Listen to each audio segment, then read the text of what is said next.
Hello friends, welcome back to Journalism and Mass Communication channel. So today we are going to talk about beat reporting. Imagine you are reading a newspaper or watching the news on TV. Have you ever wondered how journalists manage to cover such a wide range of topics and provide you with in-depth analysis on various subjects? Well, that's where beat reporting comes in. आपने कभी सोचा है कि जब आप घर बैठकर newspaper पढ़ रहे हो या न्यूज़ देख रहे हो टीवी पे और जर्नलिस्ट ये सारे कामों को कैसे मैनेज करता है? तो चलिए आइए हम जानते हैं। Introduction to beat reporting. Now, beat reporting plays a crucial role in journalism. Beat reporting एक बहुत ही महत्वपूर्ण रोल निभाती है जर्नलिज्म में. It provide in-depth coverage of specific topics or area of interest. Beat reporting किसी भी विषय पर बहुत ही गहराई से इंफॉर्मेशन हमें देती है और in this presentation we will explore the significance of beat reporting and its impact on the field of journalism. इस वीडियो में हम बीट रिपोर्टिंग का महत्व और जर्नलिज्म की फील्ड पर इसका क्या प्रभाव है हम जानेंगे. Let's talk about understanding beat reporting, where it involves assigning a journalist to cover a particular beat or a subject area on an ongoing basis. The key aspects of beat reporting include specialization, focusing on a specific topic such as politics, education, sports, technology, or entertainment. अब beat reporting में reporter को cover करते हुए उन चीज़ों का specialisation होना ज़रूरी है.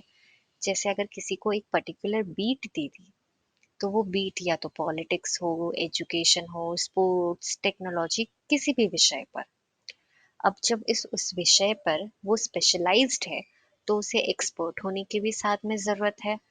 Developing a deep understanding of the beat through extensive research, interviews and first hand reporting. Third is consistency. अब साथ में कंसिस्टेंट होने की भी ज़रूरत है. पर क्यों? For providing regular and comprehensive coverage to keep audience informed and engaged. अब रिपोर्टर कंसिस्टेंट किन चीज़ों के लिए है? लोगों के लिए है, ताकि वो लोगों को टाइम पे समय समय पर अपडेट देते रहे और ताकि लोगों को एंगेज रख सके. Next we will talk about role of a beat reporter. अब बीट रिपोर्टर की क्या क्या रोल होते हैं और क्या क्या काम होते हैं, चलो उनके बारे में जानते हैं.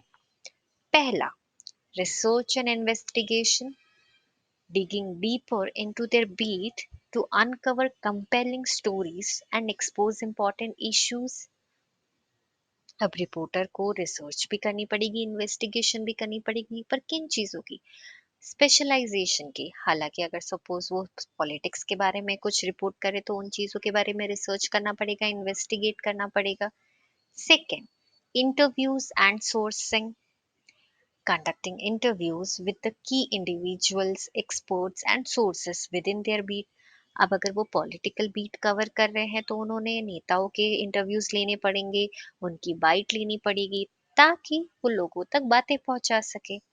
Third, news writing which is very important, crafting informative articles, news reports and features that resonate with the audience.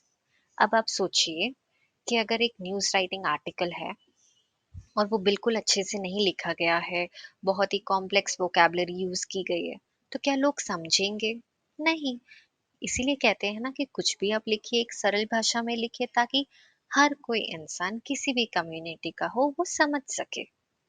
Fourth, developing sources which is very important, cultivating relations with the sources to stay ahead of developments and access exclusive information. हर एक reporter के जीवन में एक चीज बहुत important होती है कि उसे कोई एक्सक्लूसिव न्यूज मिले जो किसी के पास नहीं हो, और उन चीजों के लिए उसे लोगों के साथ कनेक्शन बनाने पड़ेंगे, और जब कनेक्शन बनाएंगे तो वो अप टू डेट रहेंगे और उन्हें यहाँ वहाँ की सारी खबरें मिलेगी. Last, challenges of beat reporting. अब हर किसी काम में चैलेंज तो होते ही हैं, हर्डल्स तो होते ही हैं। तो चलिए जानते हैं कि बीट रिपोर्टिंग के क्या चैलेंजेस है। First, time constraint. Covering a beat requires continuous monitoring, which can be demanding and time consuming. अब आप सोचिए, बीट रिपोर्टिंग स्पेशलाइजेशन की जरूरत है, एक्सपर्ट होने की जरूरत है और लोगों तक गहराई से वो बात पहुंचाने की जरूरत है। तो उन चीजों के लिए रिसर्च करनी पड़ती है और रिसर्च में टाइम, और एक रिपोर्टर की जिंदगी में टाइम बहुत ही मुश्किल है। Second, objectivity. Maintaining objectivity and avoiding biasness while reporting on a specific beat. एक रिपोर्टर की सबसे पहली जिम्मेदारी होती है ऑब्जेक्टिविटी। वो किसी भी विषय पर अपनी ओपिनियन नहीं रख सकते हैं, एक तरफा बात नहीं कर सकते हैं, उन्हें सिर्फ हकीकत बयां करनी होती है। Third is adapting to change.